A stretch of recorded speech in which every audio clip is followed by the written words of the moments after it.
24th of Av. It's a Hilula of a great Turkish rabbi. His name was Rabbi Isaiah Yosef Pontrimoli, Zecher Tzadik Lebracha, also known as a Bachor. Also, which has to be pointed out, he was born in English year 1822 and passed away, to be precise, reported over on the 21st of August in the year 1870. Chaf Dalet Ab.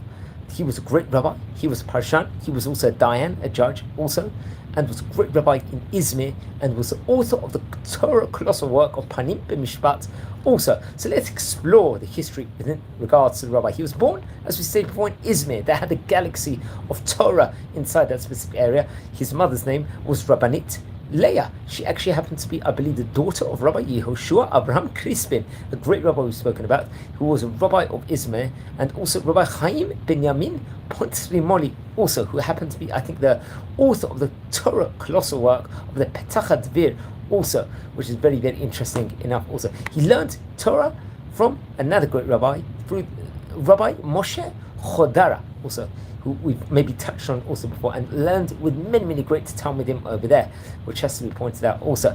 He would be appointed as a judge along with the famous Rabbi Avram Pelagi, also, who we've spoken about also before. Rabbi Avram Pelagi would actually become the rabbi of Izmir later on, and he was a son of probably the most famous Turkish rabbi, Rabbi Chaim Pelagi, also respectively. And he knew he was... the amount of Torah was absolutely phenomenal over there. He was able to study everything. He was a person that didn't speak so loudly, and he was just excellent within regards to his learning.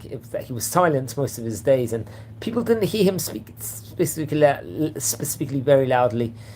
And it's seen in many of his writings also. It's actually interesting.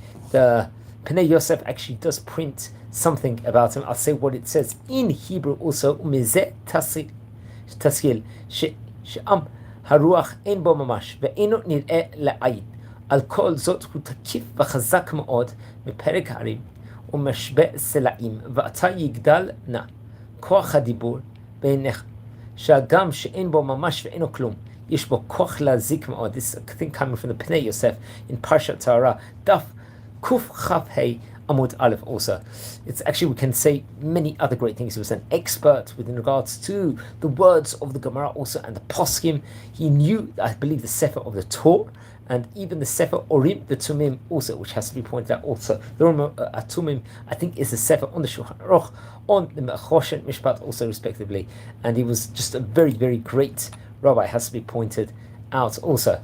It's actually his father, while writing the very well-regarded book of the Petach Dvir, actually, it's interesting enough, he had correspondence at that point in time with him very much so, on different subjects, and on every single letter he would actually speak to him and make sure he was concentrating and take the intention within regards to the learning of this phenomenal book itself, respectively. And everything he would consult his son. There was a consultation between the father and the son within regards to various different Torah topics, also within regards to specifically on that book itself. He passed away, as we said before, on the 24th of Av in the English year 1870, which I believe it was the same time period as his brother had passed away, Rabbi Raphael Chaya Pontrimoli also.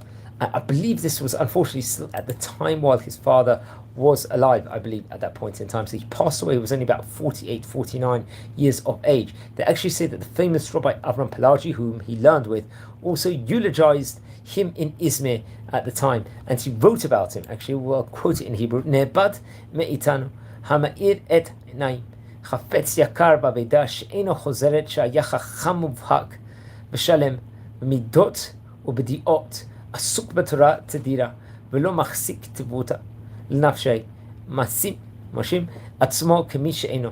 אין אנו מוציאים חליפתו ותמורתו ללמוד תלמידים בעיון רב. Very, very highest words to say within regards to the great rabbi himself also. So let's explore his family also. His wife's name was Rabbanit Luna. She happened to be, I believe, the daughter of the famous Gvir, Rav Raphael Avram Lyon, also, which has to be pointed out. Also, I think he was actually had connections with Holland and also Izmir. Also, if I'm not mistaken, also he had daughters, including his firstborn, his oldest daughter, Joya. She passed away in the year Tafresh Ein Vav, and she actually got, I think, married to Rabbi Shmuel Rachamim Pontrimoli, and also another one of his daughters was Astria. I hope I pronounced the name correctly. She passed away in the English year, in the Hebrew year, Tafresh Ayin Dalet. And she also got married to a Gvir, who happened to be the head of the Chevra Kedisha in Izmir, Nisim Chaim Avram, they Gavish, or Javish, over here. Now let's explore some of the great books he wrote. He wrote various different books with regards to dinim, with regards to Jewish law, including the Sefer Panim, b'mishpat, which I believe was printed in Izmir in the year Tafresh Lamed Gimel, also in Yerushalayim later, at a later stage also, which dealt with the chidushim on the halachot, on the Torah and the Shulchan Aruch, also concentrating on Chosh and Mishpat, respectively. Then there was Pnei Yosef, also printed in Izmir in Turkey, which was concentrating on Drushim and Kiddushim on the Torah and the Haftarot also. Then there was Sefer Melachot HaMelech, which was on the Rambam. Then there was Shita al Masechet Ketuvot also. And also the Shut, the Sheilot and Shuvot of Mashiv Nafshi also, which has to be pointed out also. And it says Hilula Hi on Chav Daled Av, passed away in the year 1870. So we're talking about 154 years from time of recording now that we are in 2024. So please don't forget to light candles in the great rabbi's memory, and please subscribe to the channel. We're covering many different rabbis of the yesteryear, and wishing you all a good day. Take care.